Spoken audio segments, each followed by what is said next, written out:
Sebenarnya teman-teman sudah mempelajari apa itu penelitian di semester-semester lalu ya, pada saat mengambil mata kuliah metode penelitian. Nah, di sini bisa teman-teman lihat penelitian itu dimulai pada saat kita mendefinisikan masalah. Artinya pada saat kita mengidentifikasi suatu masalah yang kita temukan di lapangan misalnya, atau fenomena penelitian. Nah, berangkat dari fenomena penelitian dan masalah penelitian ini, maka peneliti akan menyusun atau merumuskan hipotesis ya. Nah, hipotesis ini dapat disusun berdasarkan, selain tadi berdasarkan fenomena, juga dengan membandingkan fenomena dengan teori ataupun penelitian terdahulu ya.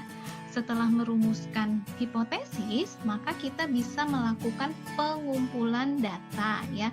Pengumpulan data ini akan dilanjutkan dengan melakukan analisis data, atau di sini ditulisnya mengevaluasi ya. Dan setelah itu menyusun kesimpulan yang diperoleh dari hasil analisis data tersebut. Nah, pada saat selesai menyusun kesimpulan ini, maka nantinya peneliti akan membandingkan hasil yang diperoleh dalam penelitian ya, kesimpulan tadi dengan apa yang sudah dirumuskan di hipotesis. Jadi hasil penelitian akan dibandingkan dengan hipotesis ya. Apakah dapat menjawab hipotesis atau tidak gitu. Karena ada juga beberapa penelitian ya yang hasilnya ternyata tidak sesuai dengan hipotesis ya. Natur penelitian sendiri, pada dasarnya penelitian ini berkaitan dengan menetapkan masalah. Seperti yang tadi sudah dikemukakan sebelumnya ya. Jadi dimulai dengan menetapkan masalah dan memprediksi apa yang akan terjadi. Jadi penelitian ini adalah tentang konsepsi dan pengujian ide. Oleh karena itu, manfaat penelitian adalah untuk membantu manusia untuk mendapatkan pengetahuan baru, kemudian untuk memperoleh jawaban atas pertanyaan, dan menemukan solusi atas suatu masalah yang dihadapi ya. Dan penelitian dilakukan dengan metode ilmiah, yaitu cara untuk mendapatkan kebenaran dengan langkah-langkah yang sistematis dan penalaran yang rasional. Jika dibuat dalam bentuk bagan ya, maka tadi langkah-langkah penelitian tadi kan di awal disebutkan ya bahwa penelitian itu dilakukan secara ilmiah, artinya secara menggunakan langkah-langkah yang sistematis. Nah, maka di sini kita awali dengan tadi mengidentifikasi masalah ya. Kemudian dari identifikasi masalah itu kan kita akan melihat fenomena yang ada ya. Setelah itu fenomena yang ada tadi dibandingkan dengan konsep atau teori, juga dengan penelitian terdahulu atau penelitian sebelumnya, supaya nanti akan ditemukan gap atau kesenjangan apa sih yang berbeda antara fenomena dengan konsep teori juga penelitian sebelumnya. Setelah itu kita akan meneruskannya ke perumusan hipotesis ya. Setelah merumuskan hipotesis, maka barulah kita merancang desain penelitian atau metode penelitian.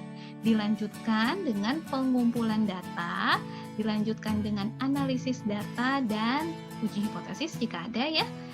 Dan menginterpretasikan data serta menyajikan temuan kita ya. Kemudian langkah terakhirnya adalah menyusun kesimpulan ya. Nah, berikutnya adalah isu-isu terkini yang dibahas atau yang diteliti untuk lingkup sumber daya manusia. Di antaranya adalah tentang kepemimpinan.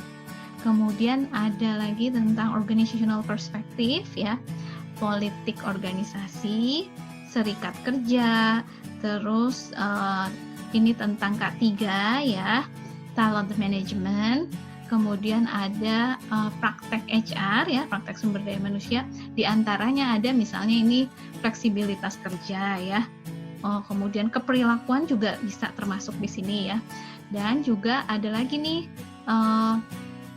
penggunaan sistem informasi dalam manajemen sumber daya manusia ya. Jadi beberapa perusahaan, banyak perusahaan yang sudah menggunakan bantuan sistem informasi ya, seperti software tertentu misalnya, dalam membantu human capitalnya, pekerjaan divisi SDM-nya. Selain dari ini juga banyak penelitian-penelitian bidang SDM lain yang bisa kalian teliti. Berikutnya, isu-isu atau penelitian terkini di bidang marketing. Di antaranya ada tentang marketing strategy in digital data rich developing market ya, atau di three environment ya. Nah, kemudian yang berikutnya ada consumer based strategy ya, service marketing strategy, customer engagement, brand and innovation, sustainability, kemudian ada marketing and supply chain management, customer relationship management, business to business relationship, marketing and sharing economy.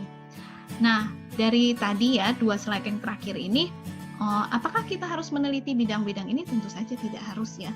Ini hanyalah contoh isu-isu terkini di bidang SDM dan marketing ya. Pada dasarnya kalian boleh bebas memilih topik-topik yang nanti akan diteliti. Toh topik-topik tersebut muncul tergantung dari masalah yang kalian temukan atau fenomena yang kalian temukan nanti ya.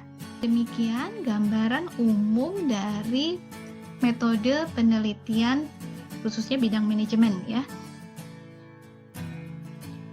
Terima kasih.